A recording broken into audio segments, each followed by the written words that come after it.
For millennia, the story of the Trojan War existed only as a whisper from the past, a grand epic poem attributed to the blind poet Homer. The Iliad told a story of gods and heroes, of a decade-long siege, of love, and of devastating loss. It spoke of Helen, the face that launched 1,000 ships, whose abduction by the Trojan prince Paris ignited the conflict. It chronicled the rage of Achilles, the might of Hector, and the cunning of Odysseus.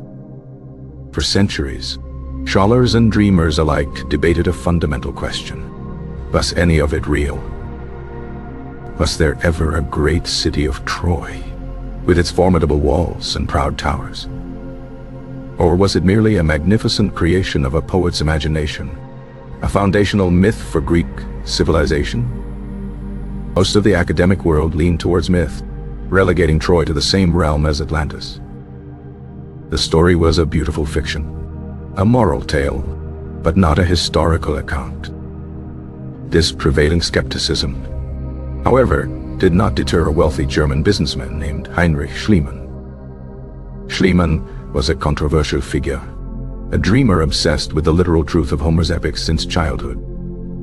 He believed, with an almost religious fervor, that Troy was a real place waiting to be found.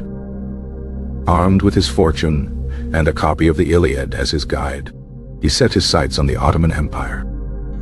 Following the geographical clues within the poem, he was drawn to a mound known locally as Hisarlik in modern-day Turkey.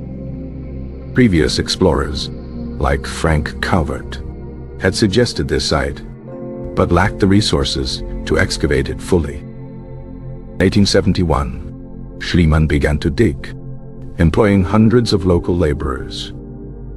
His methods were brutal and unscientific by modern standards, a fact that draws heavy criticism to this day. He blasted and cut through the upper layers of the mound, eager to reach the heroic age buried deep below.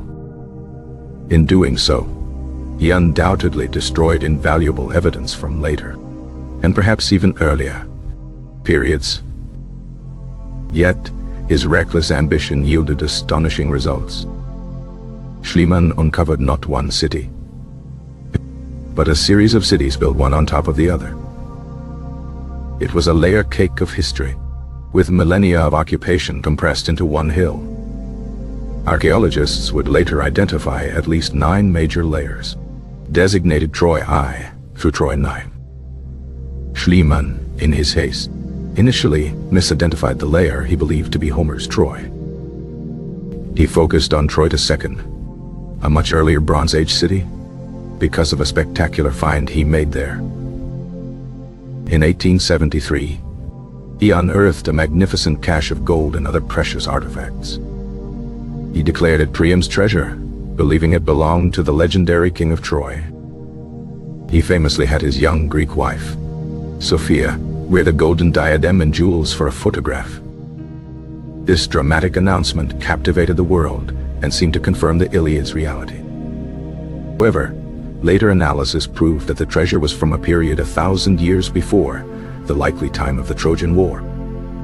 Schliemann had found a treasure, but it was not King Priam's.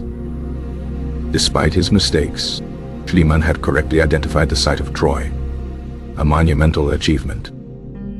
After Schliemann, more methodical archaeologists took over the work at Hisarlik. His former assistant, Wilhelm Dörpfeld, was one of the first to bring greater scientific rigor to the site. Dörpfeld correctly identified a later layer, Troy VI, as the more likely candidate for Homer's city.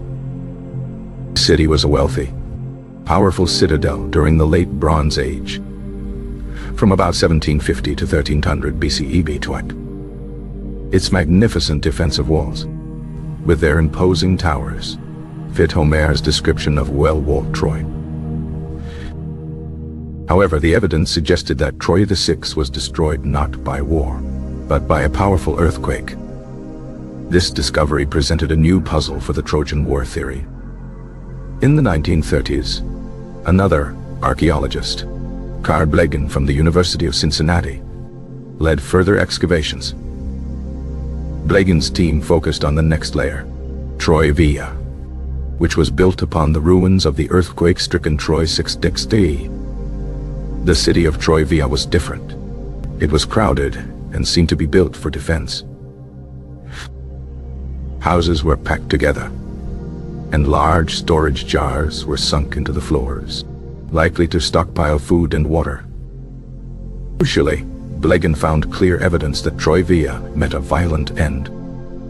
There was a widespread fire layer, indicating the city had been burned to the ground. He also discovered bronze arrowheads, some of them embedded in the walls. Most chillingly, a few unburied human skeletons were found in the streets and houses. Blegen dated the destruction of Troy Villa to around 1250 BCE, a date that aligned perfectly with traditional Greek chronologies for the Trojan War. For many, this was the smoking gun, the proof that a real war had destroyed a real Troy. The case seemed closed, and the historical basis for the Iliad appeared to be confirmed. However, the debate was far from over, and new questions continued to arise. Some scholars pointed out that Troy Villa was a much poorer and smaller settlement than the magnificent city described by Homer. Could this smaller, more desperate-looking city truly be the Troy of legend?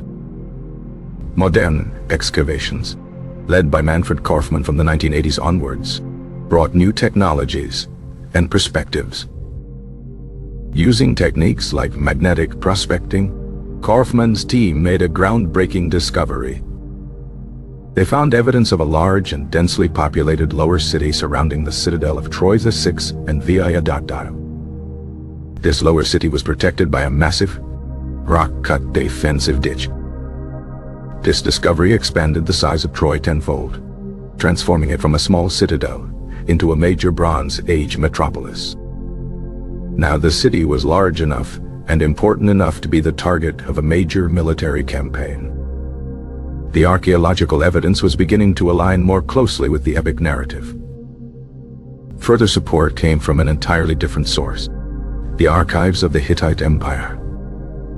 The Hittites were a major power in Anatolia during the late Bronze Age, contemporary with the proposed time of the Trojan War. Their clay tablets, written in cuneiform, recorded diplomatic correspondence, treaties, and historical annals. In these texts, Scholas found references to a powerful kingdom in northwestern Anatolia called Wilusa Tartesi. Linguistic analysis suggests that Wilusa is the Hittite equivalent of the Greek W. Ilios, an early name for Troy. One remarkable text, a treaty, mentions a king of Wilusa named Alexandru. This name is strikingly similar to Alexandros, which is another name for the Trojan prince Paris in the Iliad. The Hittite texts also speak of a troublesome people to the west called the Ahiawa. Most scholars now identify the Ahiawa with the Achaeans, Homer's name for the Greeks. These texts describe political tensions, diplomatic incidents, and military conflicts between the Hittites, Wilusa, and the Ahiawa. They paint a picture of a volatile political landscape, where a conflict like the Trojan War is entirely plausible.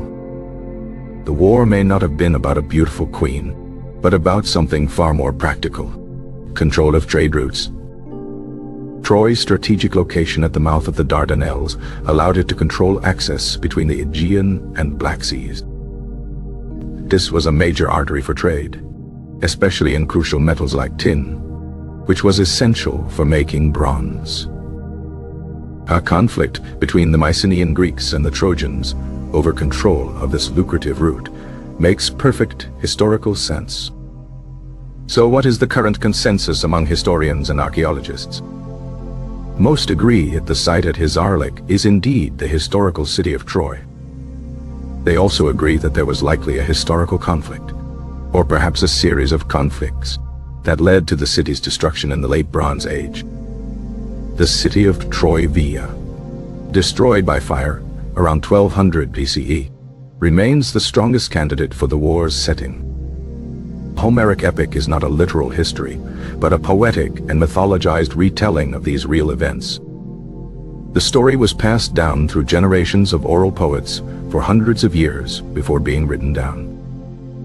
During this time, details were changed, gods were inserted, and heroic deeds were exaggerated. The 10-year siege, the single combat of heroes, the intervention of Zeus and Hera, these are likely the elements of epic storytelling. And what of the Trojan horse, the most famous element of the tale? No archaeological evidence for this wooden behemoth has ever been found, nor is it ever likely to be. Most scholars believe it was a poetic metaphor, perhaps for an earthquake that toppled the walls, or a type of siege engine. The horse, a sacred animal to the Trojans, being the instrument of their destruction, would have been a powerful, ironic symbol. The story of Troy is a powerful example of how myth and history can intertwine. It began as a memory of a real Bronze Age conflict, a traumatic event in the collective consciousness of a people. This memory was then filtered through centuries of poetry, becoming a timeless story about human nature. Search for Troy, from Schliemann's obsessive quest to modern scientific inquiry, is a story in itself. It reflects our deep-seated desire to connect with the past, to find truth in our most cherished stories.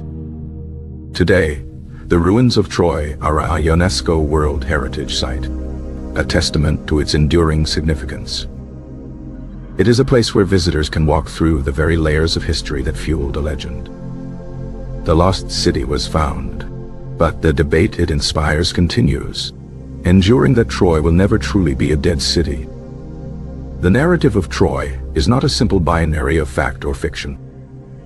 It exists in the gray area between historical event and cultural myth. The war itself might have been a series of smaller skirmishes over many years. Homer may have compressed these events into a single, dramatic 10-year war for narrative effect. The characters, like Achilles and Hector, could be archetypes based on many different Bronze Age warriors. Their legendary duels represent the clash of cultures and empires. The discovery of the Wulusa Treaty added a layer of political reality to the epic tale. It showed that Troy, or Wulusa, was a significant player in the complex geopolitics of the late Bronze Age. It was not an isolated city, but part of a network of alliances and rivalries.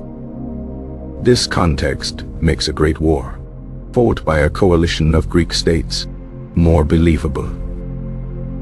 The economic motive, control of the Black Sea trade, remains a compelling driver for such a conflict. The legend of the Golden Fleece may also be a distant memory of the riches of this trade. The end of the Bronze Age was a time of great upheaval across the Mediterranean world. Civilizations collapsed, palaces were burned, and literacy was lost in many regions. Trojan War, in this context, could be one of the final, convulsive conflicts of this dying age. The story's survival through the subsequent Dark Age is a testament to its power. It became a link to a lost, heroic past for the Greeks who came after.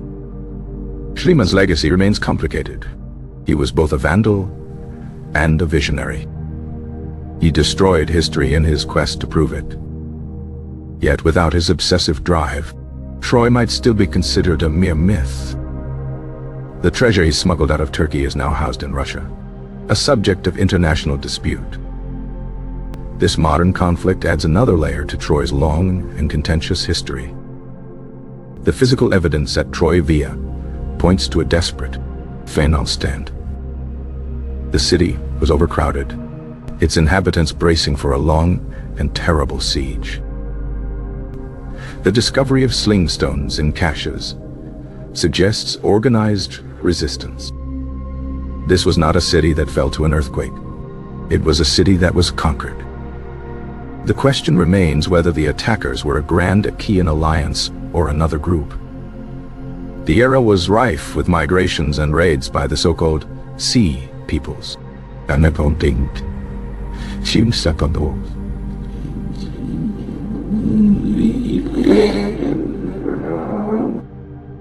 Troy could have been one of their many victims. The cultural memory preserved by the Greeks points specifically to their own ancestors. It is this persistent, specific tradition that gives the link to the Achaeans its strength. The Iliad is not a history book, but it may contain a historical core. The truth of the Trojan War lies somewhere in the synthesis of archaeology, textual analysis, and epic poetry. It is a detective story nearly 3,000 years in the making. Each new discovery, each re-evaluation of old evidence, adds a new piece to the puzzle. The city of Troy, once lost to the mists of legend, now stands firmly in the world of history. Its story, a blend of fact and folklore, continues to fascinate and inspire. The war for Troy may have ended in the Bronze Age, but the battle over its meaning and reality rages on. Ultimately, the enduring power of the story is what makes Troy immortal